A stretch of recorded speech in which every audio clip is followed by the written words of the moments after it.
Amém, irmãos? Glória a Deus. Abra sua Bíblia, por favor. Êxodo, capítulo 3. Eu dei um título aqui para essa mensagem. Boas desculpas que não convencem a Deus. Boas desculpas que não convencem a Deus. Êxodo capítulo 3, versículo 1 diz assim: apacentava Moisés o rebanho de Jetro, seu sogro, sacerdote de Midian. E levando o rebanho para o lado ocidental do deserto, chegou ao monte de Deus, a Horebe, e apareceu-lhe o anjo do Senhor numa chama de fogo, no meio de uma sarça. Moisés olhou, e eis que a sarça ardia no fogo, e a sarça não se consumia. Era muito comum a sarça pegar fogo no deserto. O mato era muito comum.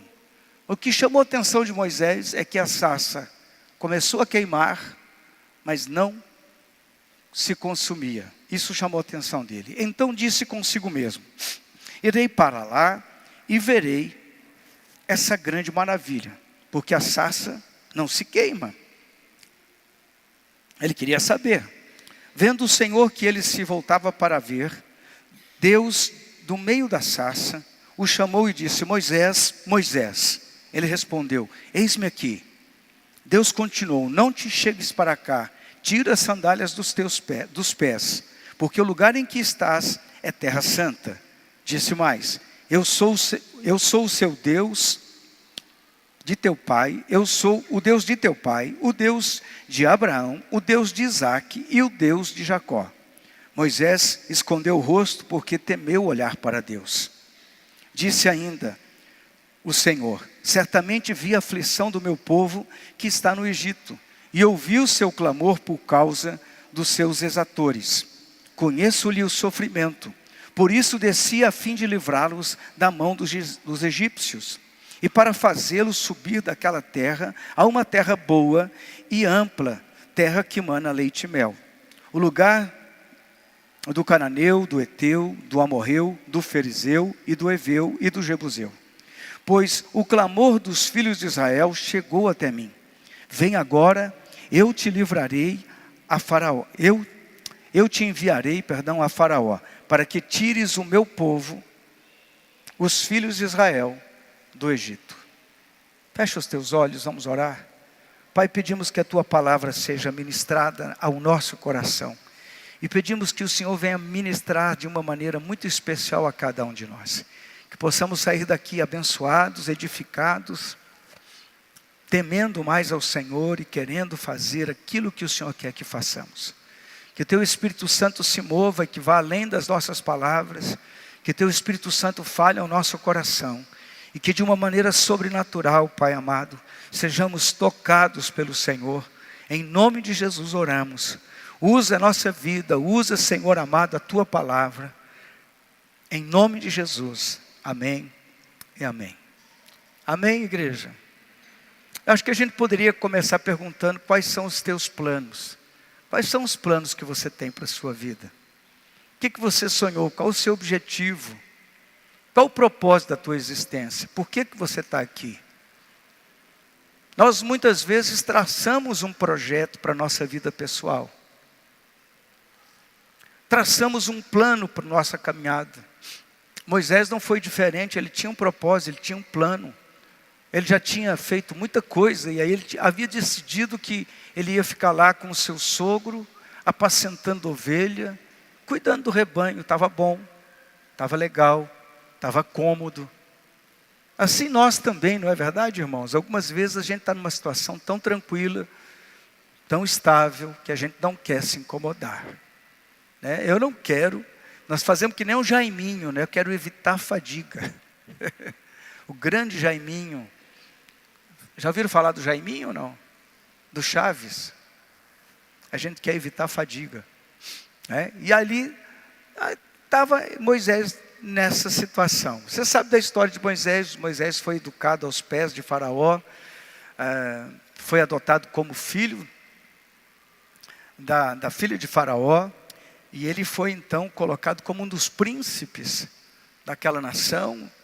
e por conta de querer tomar uma postura de defesa do povo hebreu, ele acaba matando um homem, sai daquele lugar, foge, encontrou acolhida com o seu então, naquela época não era ainda, mas tornou-se depois, seu sogro Jetro. E ali estava bom, estava confortável. Ele foi para aquela região e estava em uma situação muito tranquila. Mas como Deus é Deus e sempre faz as coisas do jeito dele, não do nosso, Deus vai lá e incomoda Moisés e falou: Moisés, eu vim tirar você dessa tranquilidade. No versículo 10, é bem interessante que Deus fala: vem agora, pois, e eu te enviarei a Faraó para que tires o meu povo, os filhos de Israel, do Egito.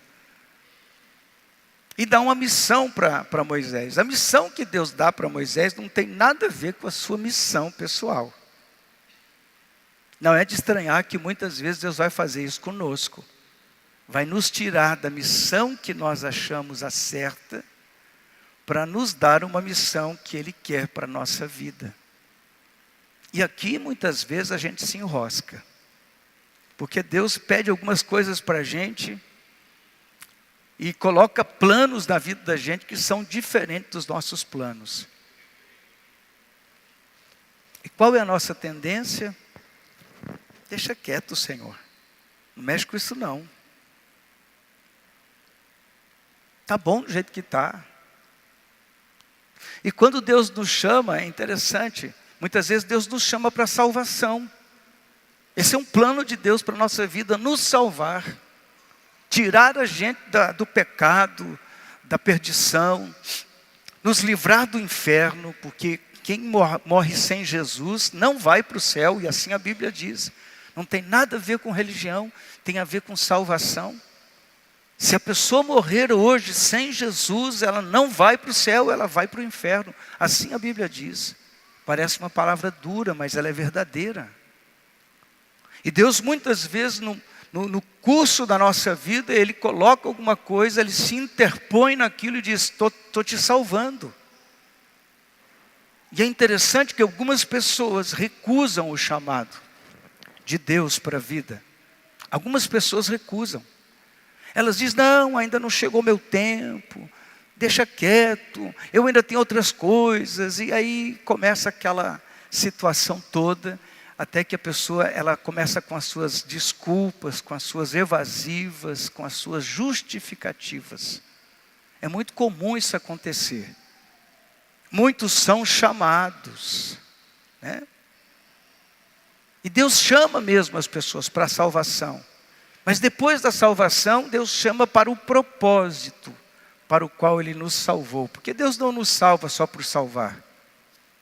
Deus nos salva com um objetivo, com um propósito. E a primeira coisa que Moisés fez quando Deus estava chamando ele, porque Moisés teve um encontro com Deus, concorda comigo, irmãos? Aquela sarça, posso ter tua atenção? Posso ter? Aquela sarça ali queimando, que não se consumia, chamou a atenção de Moisés. Quando você tem um encontro pessoal com o Senhor, isso lhe chama a atenção, isso marca a sua vida, marca a nossa vida.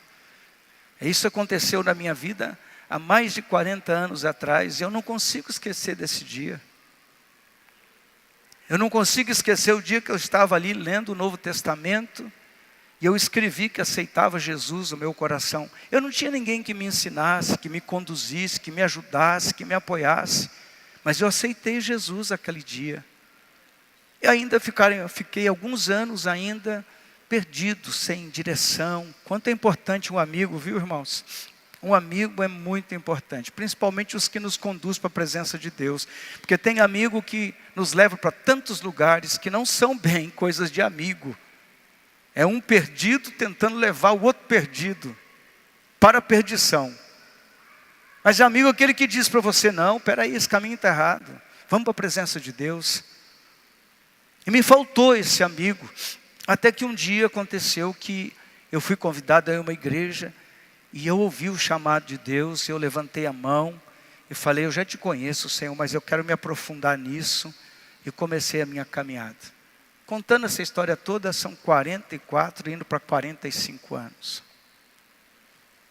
Graças a Deus, porque alguém estendeu a mão para mim. Foi o chamado de Deus primeiro. Moisés teve um contato com a presença de Deus. E eu quero dizer para você com toda a certeza do mundo, que quando você se encontra com o Senhor, não é para ficar somente sentado, ouvindo a palavra, saindo daqui dizendo, nossa, o culto hoje foi uma bênção, glória a Deus, porque só para isso não tem sentido. Deus tem um projeto, Deus tem um plano com a nossa vida. Amém?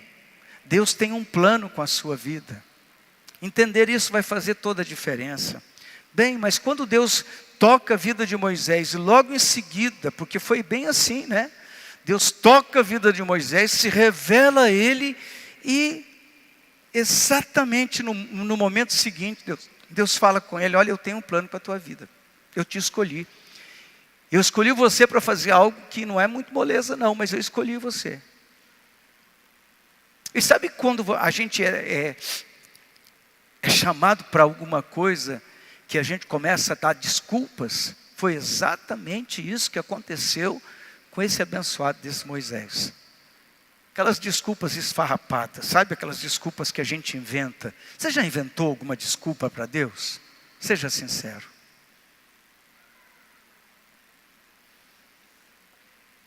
Aquelas mentiras que a gente conta para Deus assim, que até convence as pessoas, mas não convence a Deus. Pode ser que sim, não é? No versículo 11, ele dá a primeira desculpa. E no versículo 11 ele diz o seguinte: então Moisés disse a Deus, quem sou eu que vá a Faraó e tire do Egito os filhos de Israel? Ele estava dizendo, não estou à altura dessa missão, Senhor. Eu acho que não é comigo. Eu não tenho qualificação para isso. Porque normalmente a primeira desculpa que a gente dá, quando Deus nos chama não estou preparado. Imagina, tem gente muito melhor do que eu. Tem gente que pode fazer isso, como é que é? Com as mãos amarradas nas costas. E o Senhor está me chamando. E parece estranho essas coisas de Deus, né, irmãos? Porque Deus chama a gente, e a gente sempre fica colocando um fator de dificuldade. E o primeiro que ele coloca aqui, ele diz, eu não estou preparado. Não tem gente mais qualificada do que eu, tem gente mais competente do que eu. Não, eu não. O Senhor está enganado. Será que Deus se engana conosco? Vendo o final da história de Moisés, você acha que Deus se enganou com Moisés, irmão? Será que Deus, não se enganando com Moisés, tenha se enganado contigo? Quando te chamou para a salvação? Quando abriu a porta da vida eterna para você? Será que Deus ele realmente está equivocado? Será que Deus ele se engana? Os critérios de Deus são diferentes do nosso, né? O homem olha por fora, avalia a competência, avalia a capacidade. Deus, quando escolhe, ele vê primeiro o coração. Ele não se impressiona com nada exterior, com título, com adereços no seu nome, com funções, com coisas que você fez ou deixou de fazer. Impressionante isso, né? Deus olha para mim, olha para você, vê a dimensão do nosso coração e o que Ele pode fazer em nós e através de nós. Alguém pode dizer amém? Ele disse, eu não sou ninguém para fazer isso. Normalmente nós falamos essas coisas, eu não sou ninguém para fazer isso aí. Você está de brincadeira? Se eu estou de brincadeira, vai me escolher logo eu. Olha os problemas da minha casa. Olha os problemas da minha família. Eu ainda estou meio envolvido com uns perrengues aí, umas coisas feias aí, e eu tenho que ser liberto disso, mas o Senhor está me chamando para isso, Deus. O Senhor está enganado. Irmão, Deus não se engana jamais. Deus não se engana. Deus pega as coisas loucas deste mundo para confundir as sábias. É assim que Deus trabalha. Deus olha para essa igreja, olha para a sua vida, olha para... Mas eu estou chegando agora, pastor, eu não estou preparado ainda. Deus não está nem aí com isso, irmão. O pastor Gilvano, que hoje é pastor, quando chegou na igreja, com poucos dias eu falei para ele assim, você vai liderar uma célula. Alguém chegou para ele, descascou ele e falou, imagina, o pastor está louco. O pastor não tem juízo. Você não está preparado. Você não tem condições. Você isso, você aquilo. Gilvano, encontro ele na igreja, ele está desanimado lá. Eu falei, o que aconteceu? Não, uma pessoa que sabe mais do que o senhor aí, disse que eu não tenho qualificação nenhuma. Porque eu não sirvo para isso. Imagina, pastor. Eu falei, meu irmão, quem é que é teu pastor? É o senhor. Eu falei, então fica no que eu falei para você, tá bom? Transfere isso para a tua vida. Quem é o teu Deus? Quem é o teu Deus? Se foi Ele que te chamou, se é Ele que está te dizendo que você vai fazer, que Ele está te convocando para realizar a obra, alguma coisa, alguma obra no reino dEle, creia que Deus sabe o que está fazendo com a nossa vida. Amém? Mas nós não tínhamos realmente, aparentemente, qualificações espirituais para aquilo tudo. Porque Deus se revelou a Moisés, eu não sei. Porque Deus se revela a nós, eu não sei qual é o critério de Deus. Só posso imaginar da sua misericórdia, da sua graça e da sua bondade. Mas escolher alguém como eu não escolheria. Escolher alguém como você, certamente nós não escolheríamos. Mas como Deus escolhe, como Deus faz, isso é por conta dEle. Só que nós ficamos dando justificativas. Será que não tinha ninguém melhor para ser escolhido? Nós temos problemas, irmãos, que muitas vezes Deus nos chamou, a gente começa a fazer alguma coisa, no meio do caminho, a gente surta por algum motivo, né, faz alguma coisa meio doida, e acha que Deus mudou o plano, Deus mudou o propósito, e a gente larga tudo, volta atrás, e para. Como se nós tivéssemos a condição de dizer, Deus, você desculpa aí, mas comigo não quero mais saber. O Senhor escolhe outra pessoa aí. Então que eu fico impressionado, irmão, pessoas que estão no altar, pessoas que estão na célula, pessoas que estão em algum lugar, simplesmente larga tudo e joga. Ei, irmão, oi, foi Deus que chamou você. Deus chamou você. Por que você parou? Por que você deixou de obedecer ao Senhor? Por que você abandonou a obra de Deus? Por quê? De vez em quando eu encontro algumas pessoas, no meio do caminho elas dizem assim, eu era isso, eu era aquilo outro, eu era, e falei, e agora é o quê? E agora eu sou um stand-by, um inativo, um inoperante, um indiferente. Porque nós não conseguimos lidar com o fato de que quando Deus nos chama, Ele também nos capacita. Agora, a capacitação de Deus faz parte de um processo de amadurecimento, um processo que eu preciso aprender a crescer. Deus toma Moisés e fala, Moisés, eu te dei alguns anos de preparação no Egito, mas ainda você não está preparado para fazer aquilo que eu tenho para você. eu vou te preparar no meio da situação. Nós temos medo, irmãos, daquilo que Deus vai fazer. Nós temos medo daquilo que Deus vai realizar através da nossa vida. Se você me pergunta se eu tive medo algum dia, eu vou falar para você que eu também tive. E sinceramente não sei onde que Deus vai me levar, até onde que a gente vai. Nem sei qual é meu tempo, nem você sabe. Mas eu aprendi no meio do caminho que quando Deus chama, é Ele que está chamando. Irmão, sabe quando você diz não para alguma coisa na obra de Deus? Você não está falando para o pastor, você não está falando para o irmão, você não está falando para o colega, você está falando não para Deus. Porque tudo aqui é obra de Deus. Mas tem gente imperfeita, claro, você está no meio, eu também estou. Tem gente imperfeita.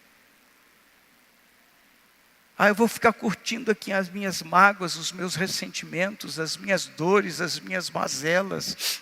Eu tenho uma boa desculpa para dizer a Deus.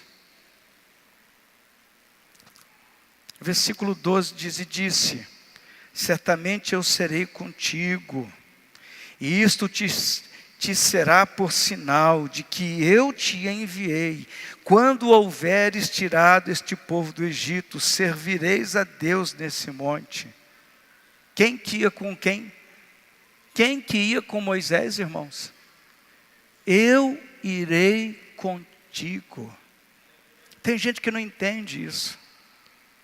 Tem gente que pensa que vai enfrentar o inimigo, vai enfrentar as coisas, a obra do inimigo contra a sua vida e pensa que vai sozinho. Mas o Senhor, quando chama, Ele diz: eu vou contigo. E Jesus faz essa promessa até a consumação dos séculos. Você não está sozinho, irmão.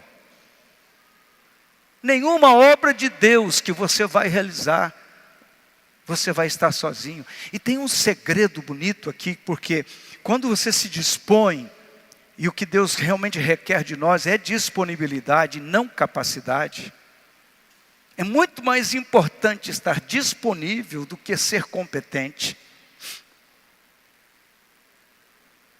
Quando você se dispõe a fazer a obra de Deus, você sai da inércia, e você starta e começa a avançar espiritualmente.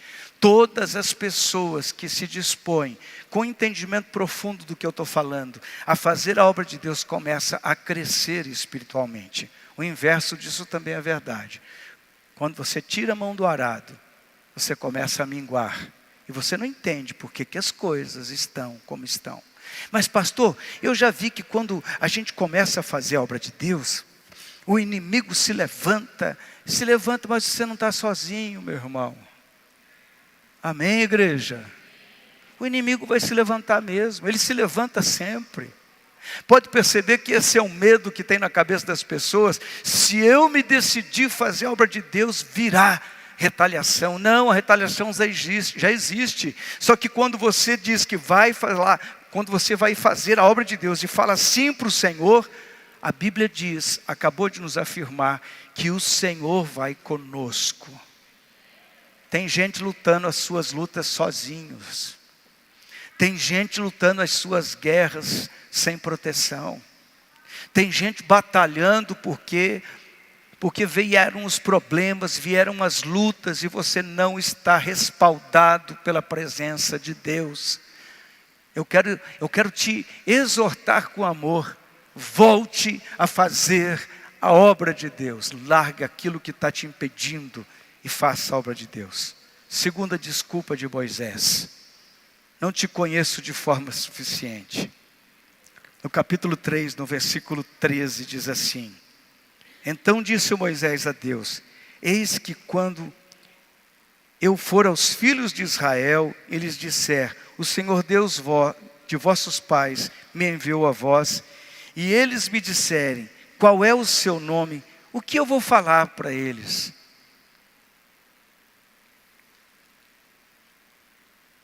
Primeira desculpa não funcionou. Deus falou: eu vou com você.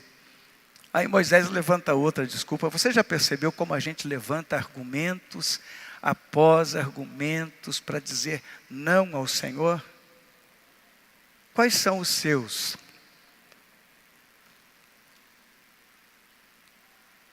Tem muitos argumentos. Eu estou doente, eu estou isso, eu estou aquilo. Eu tenho muito compromisso, eu trabalho demais, eu isso, eu aquilo, outro.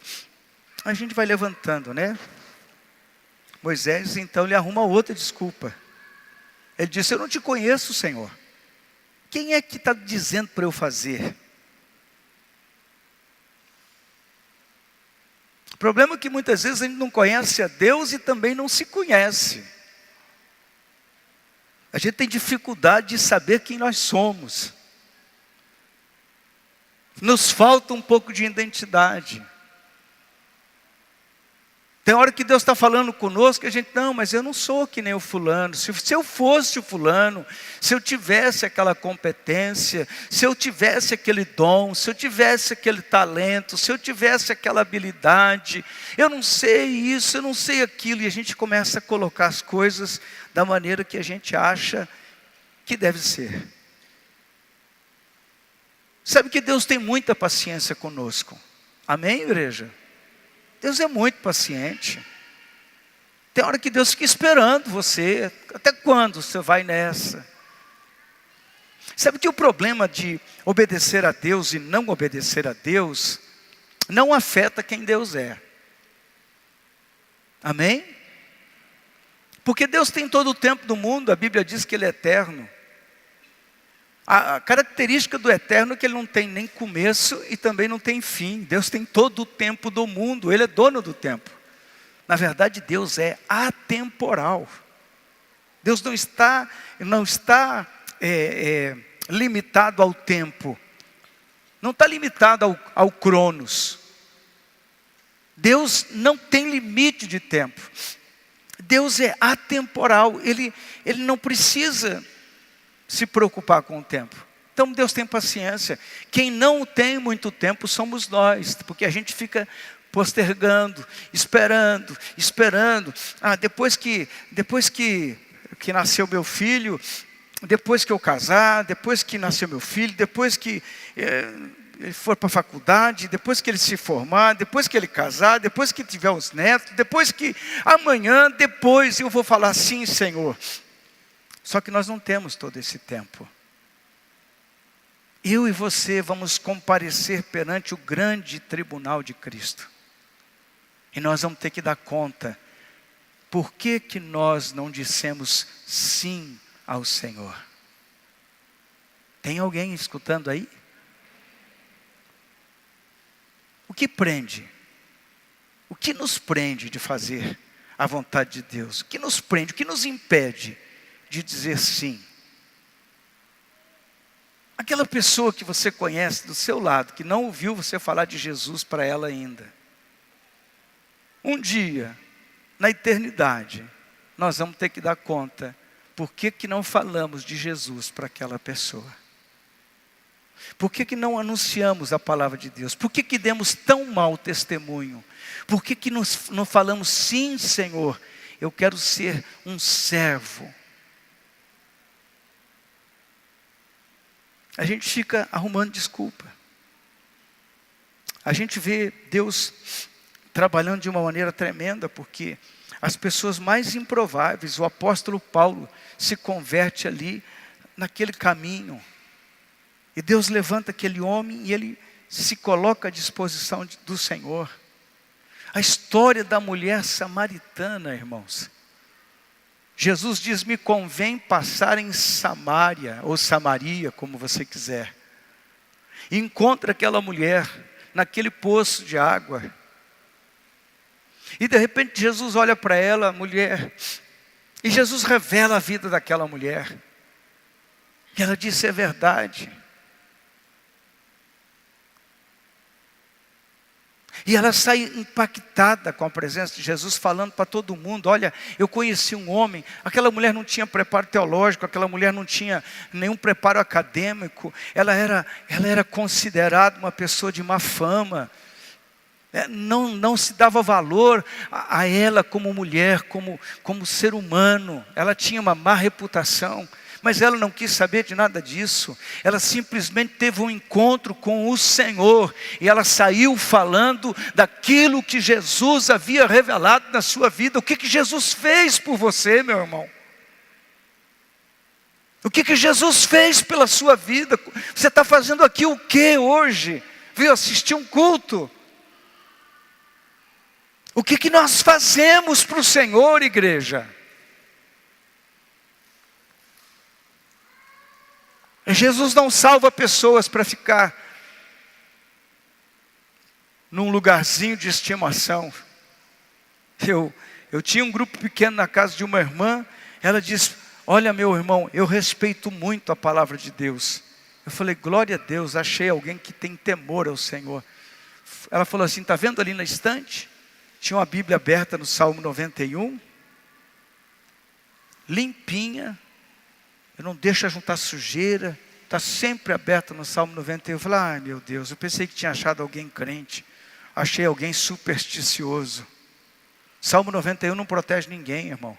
Só se ele estiver na sua vida, se ele fizer parte da tua existência, se aquele Senhor do Salmo 91 for o Senhor da sua vida, se você interagir com a palavra de Deus. A Bíblia diz: aquele que habita no esconderijo do Altíssimo. Eu tenho que habitar no Senhor, e o Senhor tem que habitar em mim, e eu tenho que responder a Ele. Não adianta ser, não existe indiferente, irmão. Tem pessoas que vêm na igreja para assistir o culto. Eu quero dizer para você, enquanto você estiver com essa perspectiva, você não entendeu nada do Evangelho. A igreja não é para você assistir o culto, aqui é para você cultuar a Deus, para você começar o seu serviço ao Senhor. Não sei se você sabe, mas nos países de língua hispana, não se fala culto, é serviço. Pois é serviço ao Senhor, você veio para servir a Ele. A gente está equivocado na nossa caminhada. Damos desculpas ao Senhor. Quantos novos convertidos, que são os que realmente estão apaixonados, eles saem falando de Jesus para as pessoas.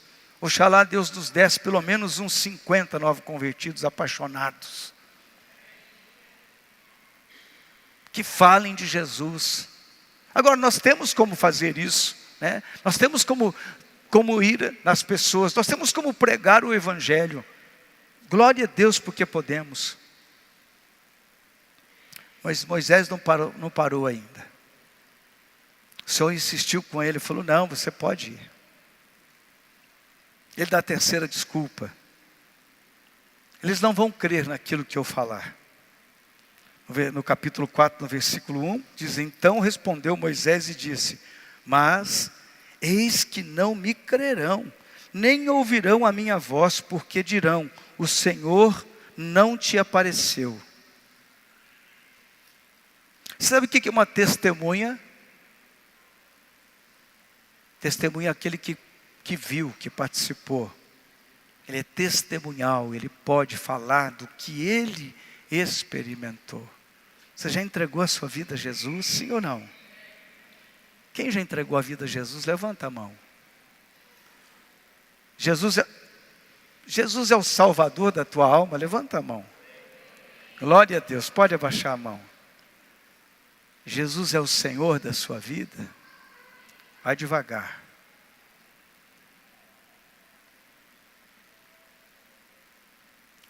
Que aqui tem um problema sério. Para muita gente, Jesus é o Salvador, e é tão bom ter alguém que nos salve dos problemas, que alguém que nos livre das tribulações, alguém que resolva as nossas dificuldades. É tão bom. Alguém que entre no meio daquela coisa complicada que nós estamos vivendo e ajeite todas as coisas e deixe tudo em ordem. É bom, não é, irmãos? Chega alguém e resolve o seu problema. Você vai dizer: glória a Deus. Mas e Jesus como Senhor? E muitas pessoas estão deixando de fazer aquilo que o Senhor quer que faça, porque não tem Jesus como Senhor. Simplesmente eu decidi não te obedecer. E aqui está um problema grave. Como eu disse, eu vou repetir. Nós dizemos não na obra de Deus, sem entender que nós estamos dizendo não para o Senhor, Salvador da nossa vida. É muito fácil dizer não para um trabalho na igreja, para alguma coisa que a gente esteja fazendo. Fácil. Porque a gente não entende que está dizendo não para o Senhor. Porque está dizendo que Jesus, aqui o Senhor não manda. Aqui eu faço se eu quiser. Porque aqui quem manda sou eu. Muita gente responde nessa altura para o Senhor. Moisés estava dando mais uma desculpa e disse: ninguém vai acreditar que o Senhor me falou. Não, eu só vou obedecer, pastor, se acontecer uma coisa mirabolosa, um negócio totalmente impressionante. Se acontecer alguma coisa assim que a gente tem dificuldade de obedecer o simples. E entender que o simples é aquilo que vai fazer a diferença na nossa caminhada. Eu me lembro que meu pastor falava assim: Toninho, eu quero que você vá lá em tal lugar. Assim, senhor pastor. Nunca perguntei para ele, mas Deus está falando? É Deus que está mandando o senhor falar isso para mim? Eu nem estava preocupado com isso. Sim, senhor pastor. Toninho, vai em tal lugar. Sim, senhor pastor. Eu me lembro o dia que ele mandou a gente pregar lá em Contenda. Contenda é o nome de um lugarejo lá em Curitiba. O nome é feio, mas o lugar é bonito. Contenda, fui eu para Contenda. Não fui contender com ninguém, fui pregar na igreja que tinha em Contenda. Ninguém queria ir lá, mas eu falei: eu vou.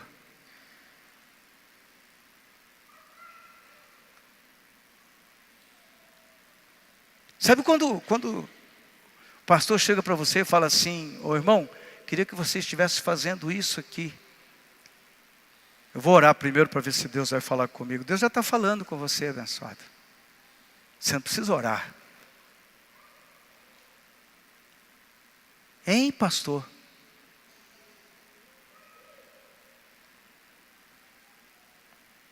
Deus usa homens para levantar homens.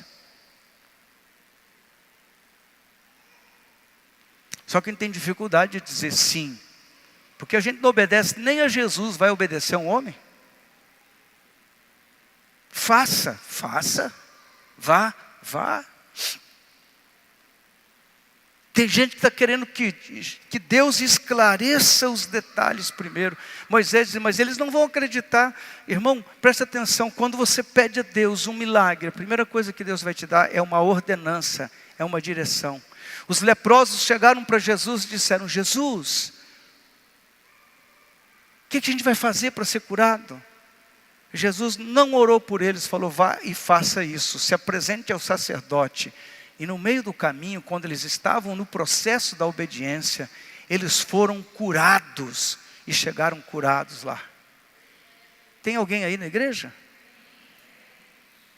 Só que muitas vezes o pastor fala e você fica pensando: quem é esse comedor de feijão? Eu já tive problemas seríssimos com esse tipo de coisa. Pessoas chegar e falar: eu sou igual contigo, pastor. Deus faz acepção de pessoas? Claro que não, mas Deus deixa distintos chamados de chamados.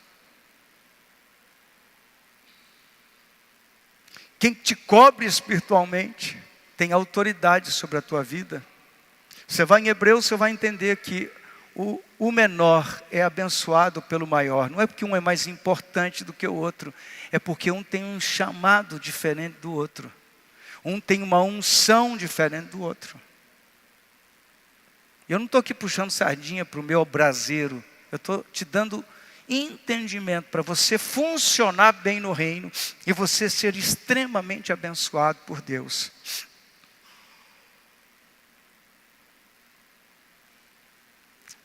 Porque muitas vezes as ovelhas ficam magoadas com o pastor. Porque não entendem por que o pastor tomou aquela medida. Porque a ovelha precisa ser corrigida. A ovelha precisa ser orientada. E a gente precisa crescer nisso. E entender o processo de como é que Deus trabalha. E Deus trabalha sim nas coisas que a gente não entende. Deus estava falando, Moisés, vai lá e faz o que eu estou te mandando fazer. Não, Senhor, mas eles não vão acreditar. Aí você vê a história de Moisés, quando Miriam bate de frente com ele, e aí a Miriam fica toda leprosa, a irmã de Moisés, que era profetisa, desafia a autoridade de Moisés, e Deus vai através de Moisés e cura ela. Enfim, tantos milagres aconteceram para Deus confirmar de que Deus era com Moisés. E para nós entendermos que mesmo a incredulidade de Moisés não invalidou a autoridade e o poder de Deus. Está alguém entendendo aí?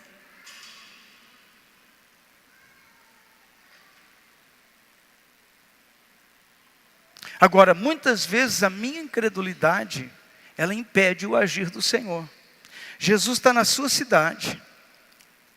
E a Bíblia diz que ele não pôde, lá em Marcos, ele não pôde fazer muitos milagres ali, por conta da incredulidade do seu povo. Eles não acreditavam que Jesus podia ter sido chamado por Deus, uma vez que Jesus era o filho do carpinteiro, era também carpinteiro, estava ali no meio deles. Como pode alguém igual a nós ter uma coisa diferente de nós?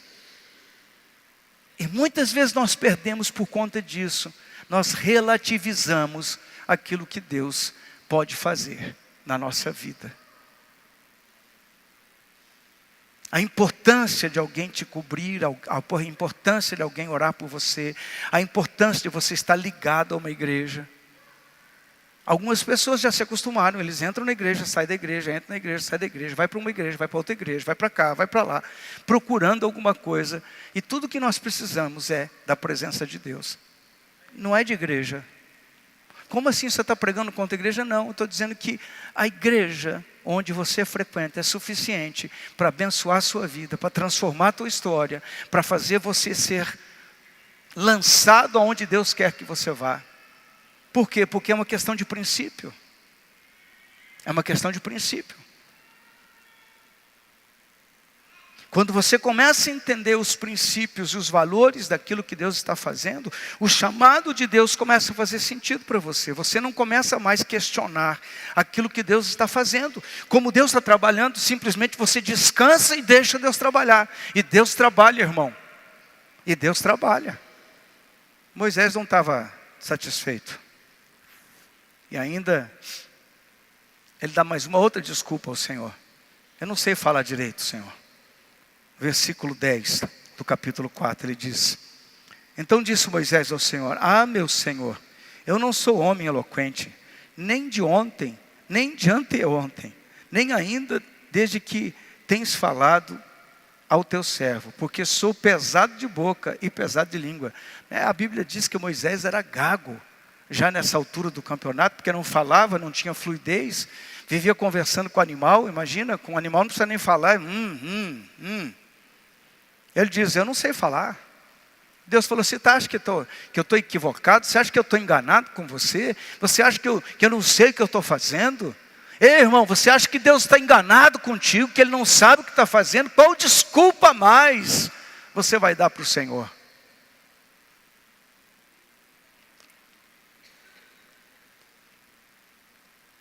Eu não sou eloquente, Senhor. Eu não sei falar. Fica tranquilo que esse problema eu resolvo.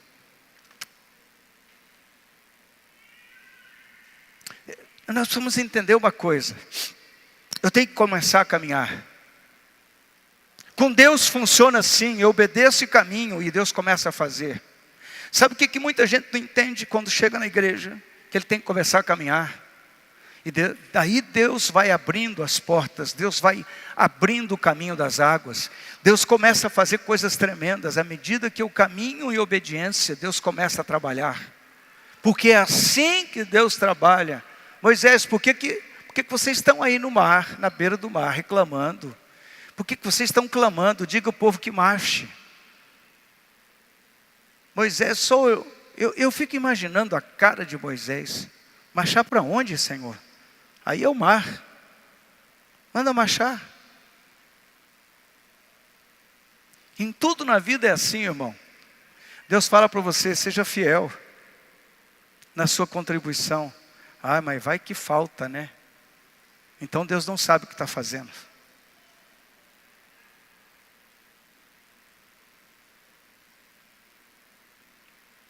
Deus está enganado. Deus deve ser um tolo. Por favor, não tire do contexto o que eu estou falando. Porque Deus manda você fazer uma coisa, mas você como homem fica questionando o que Deus mandou. Tem hora que Deus vai te falar especificamente, tira do teu bolso e dá uma oferta que represente alguma coisa. Você teria coragem de fazer? Mas Deus não sabe o que está fazendo. Quando Deus falou comigo, oferta a tua casa, é tudo que eu tinha, irmão. Ele estava em minha base de segurança e Deus falou comigo, oferta. E eu falei, meu Deus, não estou pedindo teu dinheiro não, viu, irmão? Não tem nada a ver com teu dinheiro. Mas o que você está falando, pastor? Eu estou falando que quando você aprende a obedecer, você começa a ver o romper de Deus na sua vida. Você começa a ver os milagres de Deus agindo. Quando a gente aprende a obedecer nas pequenas coisas, quando Deus se move. Você vai ter luta, você vai ter dificuldade, você vai ter prova, você vai ter objeções, pessoas vão se levantar, problemas vão continuar acontecendo. Porém, como Deus chamou a Moisés e tem chamado você para ser fiel, tem chamado você para fazer a obra dele, Ele vai contigo.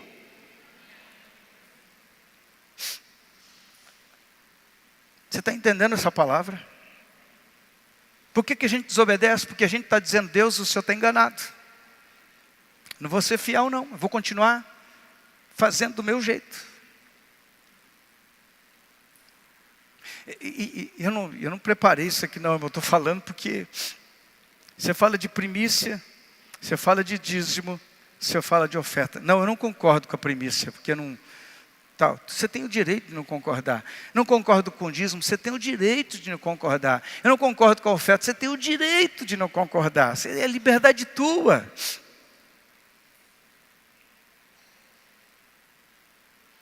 Você só não tem o direito de ter os benefícios da obediência. Você está me entendendo? Você é livre para fazer o que você quiser. Você é livre para dizer, Deus, eu não vou fazer a tua obra, eu não vou me envolver nas coisas do teu reino. Não quero saber disso, isso dá muito trabalho. Você tem o direito, irmão. Mas você vai ficar isento dos benefícios que é servir a Deus em obediência. Está me entendendo, irmão? É muito simples isso. Eu já sofri muito com crente que não que gosta de fazer do seu próprio jeito. Já sofri demais. Hoje não sofro mais. Um bom colérico queria que todo mundo tivesse ali em obediência. Hoje não. Obedece quem quer.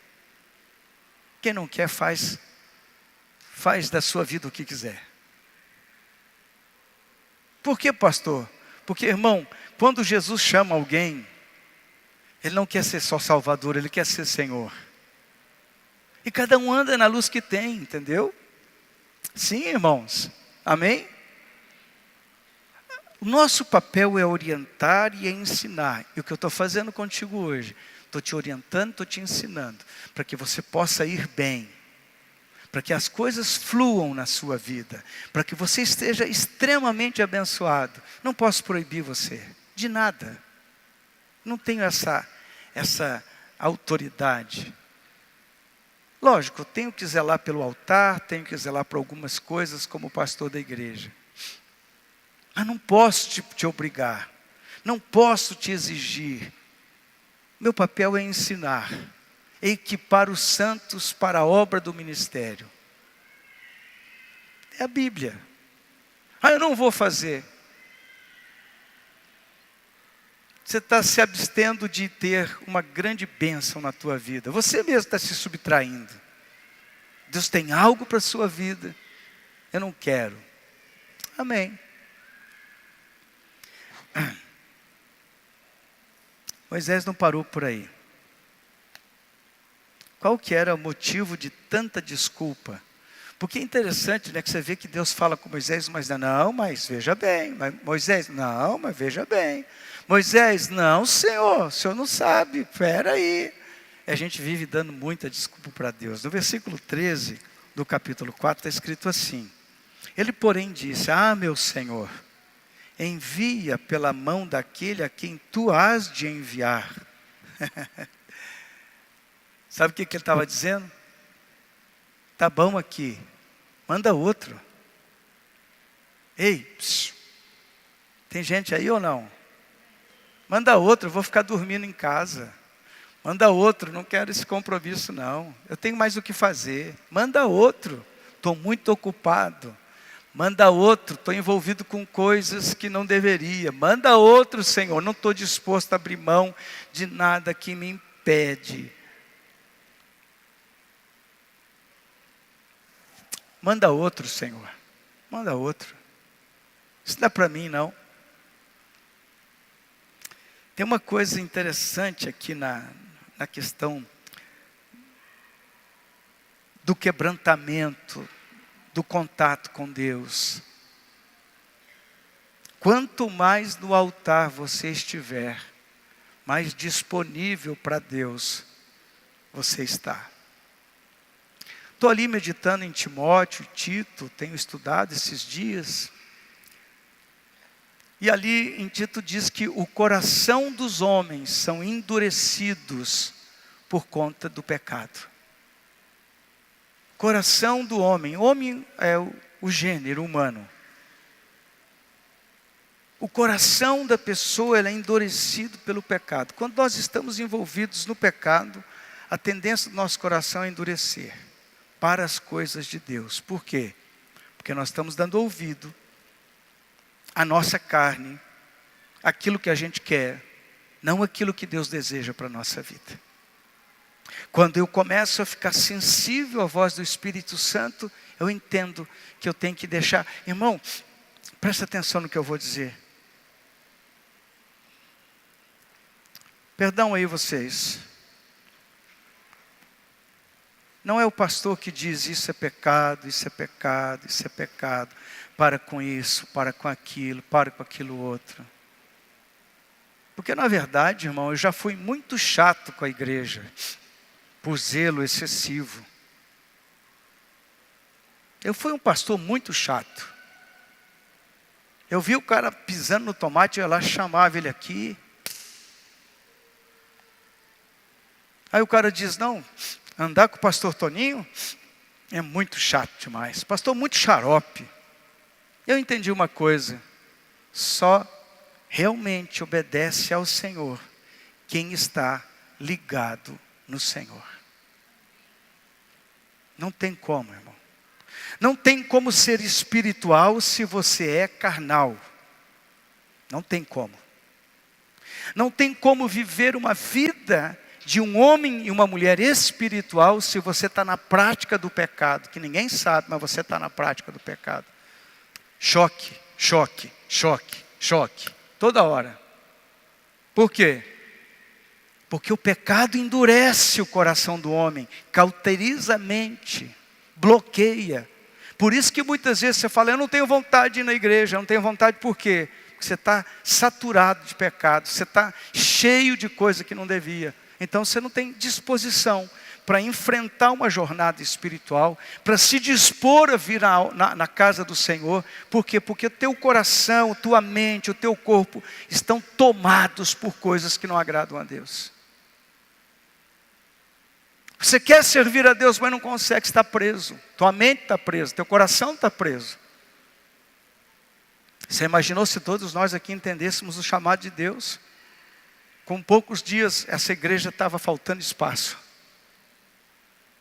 Porque nós íamos falar de Jesus para as pessoas, nós íamos lutar espiritualmente, a gente ia se consagrar, nós iríamos nos jejuar, nós iríamos vestir a camisa do reino de Deus, iríamos partir para cima para ganhar almas. Seria muito simples. Mas com o que nós lutamos? Nós lutamos com a carne. Aí eu tenho um pecado de estimação aqui, eu tenho uma situação ali, eu tenho outra situação lá, eu tenho um oculto aqui, eu tenho um oculto ali, e a gente fica nessa luta. guerreando, guerreando, guerreando. Moisés tinha alguma coisa na vida dele que precisava ser mudada. Por isso ele deu tantas desculpas para Deus. Por isso nós damos tantas desculpas para Deus, porque nós temos áreas da nossa vida que estão muito cômodas, muito confortáveis, e que o Senhor quer tirar a gente desse comodismo. Deus quer arrancar. A gente vê os homens da igreja. Você sabia que Deus chamou você para ser sacerdote do seu lar? Para levantar a bandeira do reino de Deus, você ser um homem de Deus, um homem cheio do Espírito Santo, ser primeiro do que a tua esposa? Quantas vezes você tem delegado para a tua esposa a função de sacerdotisa do lar, ao invés de entender que é tua responsabilidade, homem, ser o homem da casa? Você tem que botar a mão na cabeça da tua esposa, expulsar aqueles demônios que estão ali, muitas vezes perturbando a mente dela, o coração dela. Você tem que ter coragem, tem que ter autoridade para fazer isso. Ah não, mas eu sou um covarde espiritualmente. Eu sou comprometido com o pecado. Eu estou envolvido com a pornografia. Eu estou envolvido com coisas erradas. E Deus está querendo que você assuma o papel. A mulher diz: vamos para a igreja hoje. Ah, não vou não, estou com vontade, estou cansado. Você não está cansado, você está envolvido com o pecado. Por isso que você não vai. Por isso que você não sai do lugar onde você tem que sair. Você está preso, as pernas estão presas, os pés estão presos, a tua alma está presa. E você precisa ser liberto. Você precisa receber do Senhor a unção para quebrar o jugo na tua vida, do pecado, das amarras, dos compromissos com o inferno. Quem está comprometido com o diabo não pode servir a Deus, irmão. Está achando que eu estou louco, né? Até quando? Você vai viver de migalhas. Deus tem banquete para a sua vida. Deus tem banquete para a igreja. Aquela mulher chegou e falou: mas Senhor, mas também os cachorrinhos comem das migalhas. Eu quero dizer para você: banquete para os filhos, migalha para os cachorrinhos. Banquete para os filhos, banquete para aqueles comprometidos, aqueles em santidade. Banquetes para uma igreja que não quer só ver espetáculo, ver show, mas banquete para uma igreja que está querendo ver o Senhor da glória. Irmão, nós temos que ver ao Senhor Jesus. Você acha que religião, que vida religiosa, eu quero melhorar a expressão, você acha que uma vida plena do Senhor é vir à igreja assistir culto? Não, irmão. A primeira resposta de alguém que está no altar, ele quer servir ao Senhor. Quando ele sai do altar, ele fala: não, Senhor, eu não quero mais.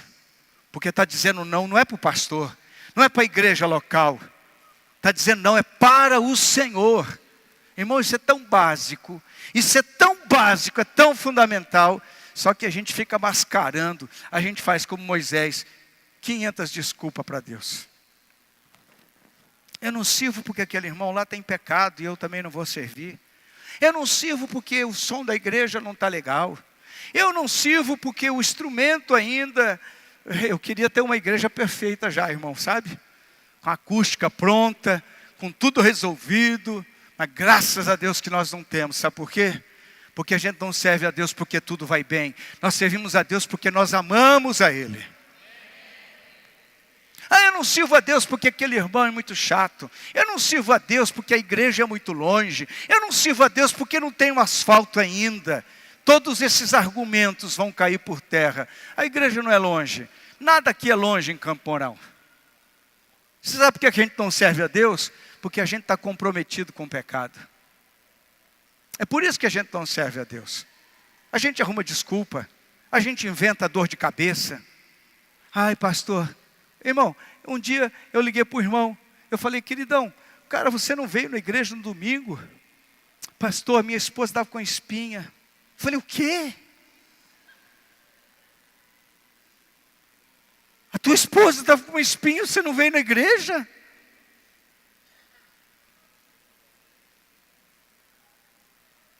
Depois descobri, não era nada disso, tinha outros motivos. Mas a gente mente demais, a gente é muito cara de pau, irmão.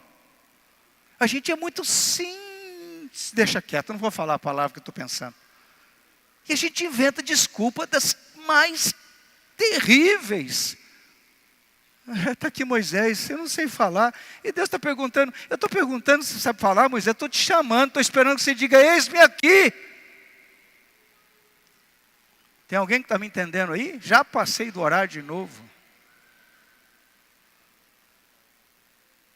Pastor, mas acontece que...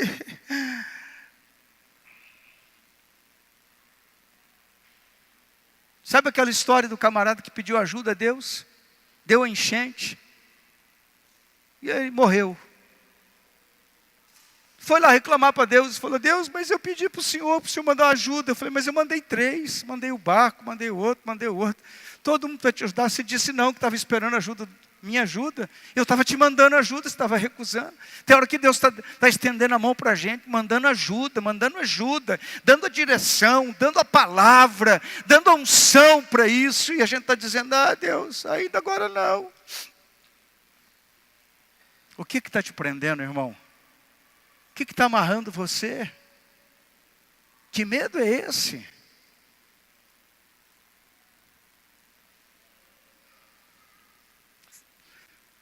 Baixe sua cabeça, vamos orar. Eu podia pregar mais uma meia hora, mas... Ó Deus, nós precisamos da Tua ajuda. Eu peço em nome de Jesus que o Senhor nos liberte de toda desculpa que nós levantamos para dizer não ao Senhor. Estende as Tuas mãos, Pai, toca o nosso coração, muda o sentimento da nossa alma, Pai. Eu quero orar em nome de Jesus por todos os homens da nossa igreja. Em nome de Jesus, Pai, que toda amarra, que possamos, ó Deus, em nome de Jesus, ver todas as amarras caindo por terra agora mesmo, em nome de Jesus. Homens e mulheres sem amarras, sem prisões, sem laços. Fortalece cada um para tomar a decisão que precisa ser tomada, Senhor. Para que nenhuma amarra prevaleça. Para que haja mesmo, Senhor, uma libertação profunda. Deus vai abençoar a sua vida, igreja.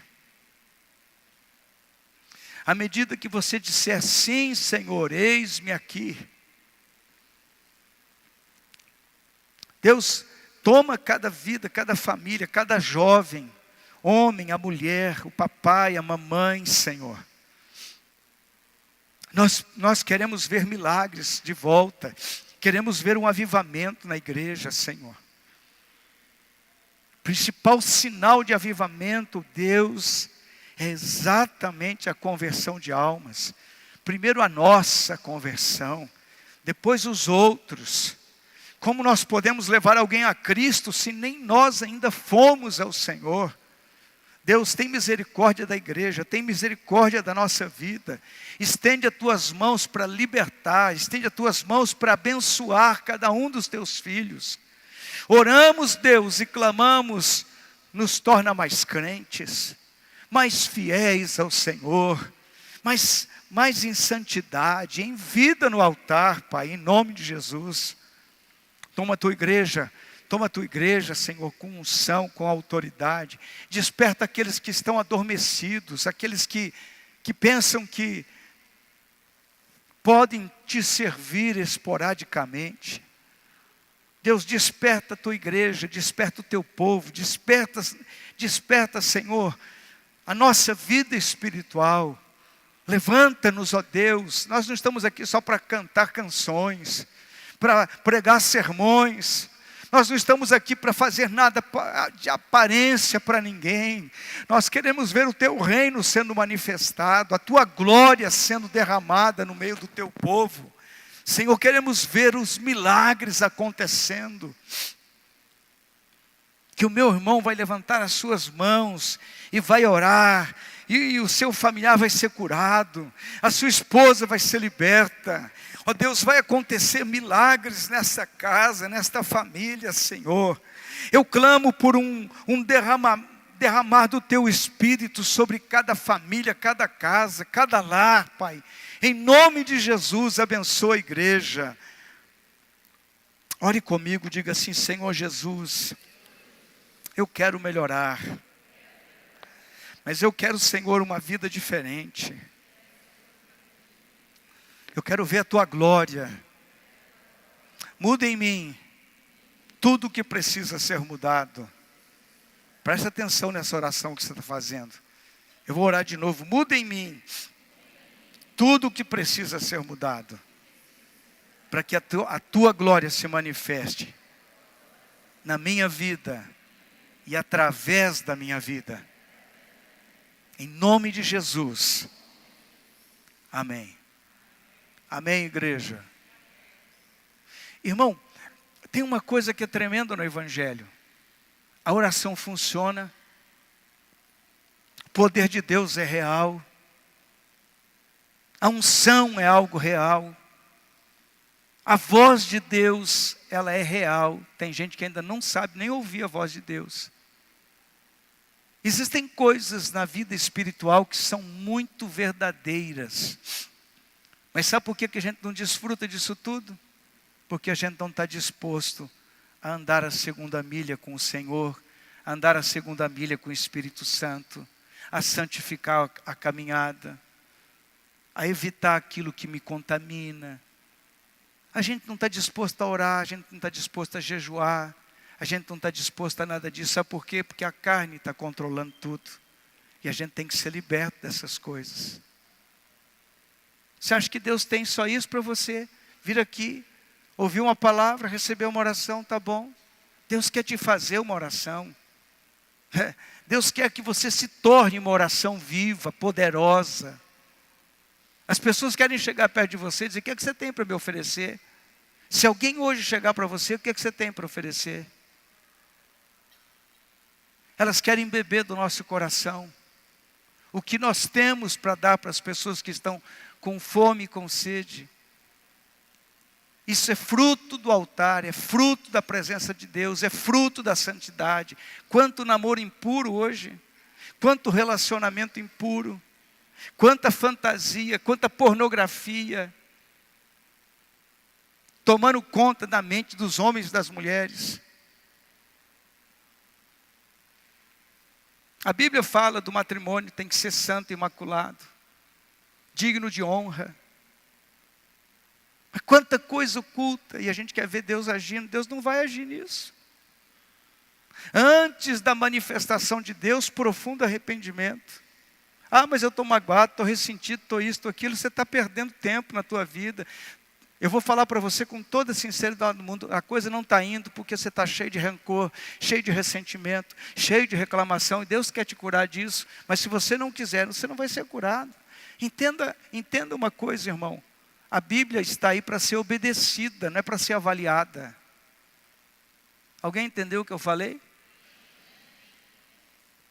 Não é para você avaliar a Bíblia, é para obedecer a Bíblia. Você está achando que Deus vai se explicar para você, para as suas ideias filosóficas, para os teus questionamentos? Deus não vai se explicar para ninguém. Deus não se explica, Ele se manifesta. Quando Ele encontra coração, quando Ele encontra quebrantamento, quando Ele encontra fome e encontra sede. Se eu não tenho fome e não tenho sede de Deus, se a minha fome é tudo que eu posso fazer para Deus, é vir num culto, num dia da semana, eu não entendi nada. Isso não é fome. O cara toma café da manhã, almoça e janta todo dia. Quando não, tem uns que fazem até mais refeições. Tão morto de fome que é. Desse tamanho. Come. Tem uns que comem e não engordam de jeito nenhum. Então, deixa quieto. Tem tanta fome física, mas não tem fome espiritual. Por quê? Porque está se alimentando daquilo que não devia. Não deveria se alimentar. Por isso que a gente é tão indiferente muitas vezes às coisas de Deus. Falo de um culto de oração, quantas pessoas vêm no culto de oração? E não entende porque que a coisa não vai. Tem 1 milhão de desculpas. Eu nunca vi tanta desculpa para culto de oração. O povo não vem. Traz um cantor famoso aqui, alguém de fora aqui, bota aqui, você vai ver. Vai dar 1.000 pessoas aqui dentro. 1.500 pessoas. Por quê? Porque não precisa entregar nada, você só quer receber. Está entendendo, irmão? É fácil encher a igreja com novidade, com festa. Mas o Senhor não tá preocupado com festa, Ele quer que nós nos arrependamos das nossas más obras, dos nossos maus caminhos. É isso que Deus quer de nós.